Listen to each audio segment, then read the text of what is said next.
ఏ మాటకి ఆ మాట చెప్పుకోవాలి సుమి. Old is gold. అప్పట్లో ఎవరి ఇంట్లో చూసినా కూడా కోళ్ళు ఉండేది కదా. ఇంటికి ఎవరైనా అతిథి వచ్చినా, ఏ ఫెస్టివల్స్ వచ్చినా ఆ కోడిని ఇట్ట లాగి కోసి కాల్చి దాన్ని మసాలా నూరి సటికలో పొయ్యి మీదేసి నిమిషాల్లో అయిపోయేదనుకోండి.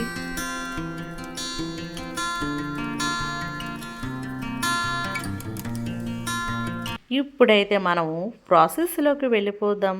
ఈ హోల్ మసాలాలు తీసుకున్నాక మందపాటి దలసరిగా ఉండే కడాయి తీసుకొని స్టవ్ ఆన్ చేసుకొని మీరు ఏ ఆయిల్ వాడుకుంటారో ఆ ఆయిల్ని కంఫర్ట్గా వాడుకోవచ్చు.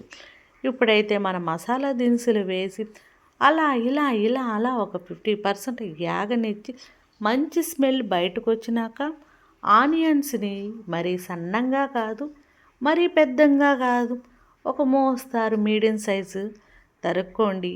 అవి వేగుతూ ఉండంగానే ఆనియన్స్ వేగుతూ ఉంటాయి. మనం మసాలాల్లోకి వెళ్ళొద్దాము. కొంచెం అల్లం తీసుకోండి, జర కొబ్బరి తీసుకోండి. గసగసాలు పేరు వినే ఒక 25 ఏళ్ళు అవుతూ ఉందండి. మీకోసం మళ్ళీ ఎంట్రీ చేస్తున్నాను. ఇంకా తెల్లగడ్డలు తీసుకొని కొంచెం ధనియాలు తీసుకోండి. వీటిలన్నిటిని ఈక్వల్గా పేస్ట్ చేసుకోండి. ఇప్పుడైతే ఆనియన్స్ వేగినాయి కదా, టమోటాలు మీడియం సైజ్ తీసుకోవాలి. మరీ చిన్నవి చేయకూడదు, మరీ పెద్దవి చేయకూడదు. 4 పచ్చిమిర్చి, కొంచెం కరివేపాకు యాడ్ చేసుకోండి. వీటిలన్నిటిని మనం ఒక 50% వచ్చేంత వరకు అలా ఇలా ఇలా అలా అనేసుకోవాలి. మన మసాలా ఎలా ఉందో చూద్దామా. మంచి స్మెల్లుగా, చూసేదానికి వైట్ కలరు ఆఫ్ వైట్ కాంబినేషన్లో ఉంది కదా. మసాలాని ఇందాకటి మీ టమోటా ఎర్రగడ్డ ఏగుతూ ఉంది కదా, దాంట్లోకి ఈ మసాలాని యాడ్ చేసుకోండి. అలా యాడ్ చేసిన తర్వాత ఇంకొంచెం ఏమన్నా మిక్సీలో ఉంటే కొంచెం వాటర్ పోసి అది కూడా మన మసాలాతో కలిపేసేసి వేసేయండి. వీటిలన్నిటిని సిమ్లోనే అవ్వాలండి ప్రాసెస్ అంతా. ఎక్కడ మనం హై ఫ్లేమ్ అయితే పెట్టకూడదు. అలా ఇలా ఇలా అలా ఏగుతూ ఉన్న దాన్ని మూత పెట్టండి. తర్వాత ఒక 2 మినిట్స్కి ఆయిల్ పైకి తేలి మసాలా అంతా బాగా వేగినాక ఫ్రెష్ చికెన్ తీసుకోండి. నేనైతే 1/2 కేజీకి తక్కువగా, 1/4 కేజీకి ఎక్కువగా తెప్పించానండి. ఎందుకంటే ఒక 2 మనుషులు కంఫర్ట్గా తినొచ్చు, అందుకోసం. ఇప్పుడైతే మనం క్వాలిటీ అయిన మిరప్పొడి, అది కూడా మన ఇంట్లోదేనండి. మేమైతే సేలు గట్టర్లు అయితే పెట్టలేదండి ప్రస్తుతానికి, ఇంకా కూడా పెట్టబోను కూడా. ఎందుకంటే అందరూ బతకాలి. కొంచెం ఫేమ్ వచ్చిందంటే అన్నీ మనమే. No no.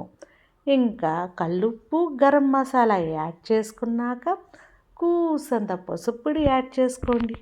గుప్పిడికన్నా తక్కువ కొత్తిమీర యాడ్ చేసుకోండి. అన్నిటిని ఈక్వల్గా కలపండి. అతిథి వచ్చినారంటే ఆంధ్రాలో కంపల్సరీగా ఈ కర్రీ అనేది అమ్మమ్మ కానీ నానమ్మ కానీ నిమిషాల్లో తయారు చేసి అతిథికి వడ్డిచ్చేసేవాళ్ళండి. అతిథికి వడ్డిచ్చే ప్లేట్లో కంపల్సరీగా వడ కూడా మా ఆంధ్ర సైడ్ ఉంటుంది. కొంచెం మూత పెట్టి అలా వదిలినాక దాని నుంచి వాటర్ బయటకు వస్తుంది కదా. చూడండి, ఎంతో స్మోకీగా ఉండే ఈ ఆంధ్ర స్పెషల్ చికెన్ కర్రీ జ్యూసీగా ఉండేది. మాటలు లేవండి, మాట్లాడుకోవటం లేవు. చికెన్ అయితే మనకి 50% ఉడికిపోయింది. ఈ లెవెల్లో ఉన్నప్పుడే ఫ్రై అనుకొని కొంతమంది ఎత్తేస్తారు కొత్తిమీర తీసుకొని. మనకి కర్రీ కావాలండి. ఆ కర్రీ 2 మనుషులు అనుకుంటే 3 మనుషులు తినాలి. మళ్ళీ మనం వడకు కూడా అలా అద్దుకొని ఇలా తినాలి కదా. అందుకోసంగా ఇప్పుడైతే ఒక పెద్ద గ్లాసు వాటర్ యాడ్ చేయండి. వాటర్ యాడ్ చేసుకున్నాక దాన్ని అలా ఇలా ఇలా అలా సుతమారంగా కలపాలండి. ముక్క ఎక్కడ మనకి చెదరకూడదు. చూడండి, నేను ఎక్కువసేపు పోస్తున్నానని అనుకోబాకండి, తక్కువ టైంలోనే పోసాను. అలా మూత పెట్టి వదిలిన తర్వాత మన చికెన్ కర్రీ జ్యూసీగా ఎలా ఉందో చూడండి. ఇక్కడికి మనకి 3/4% అయింది.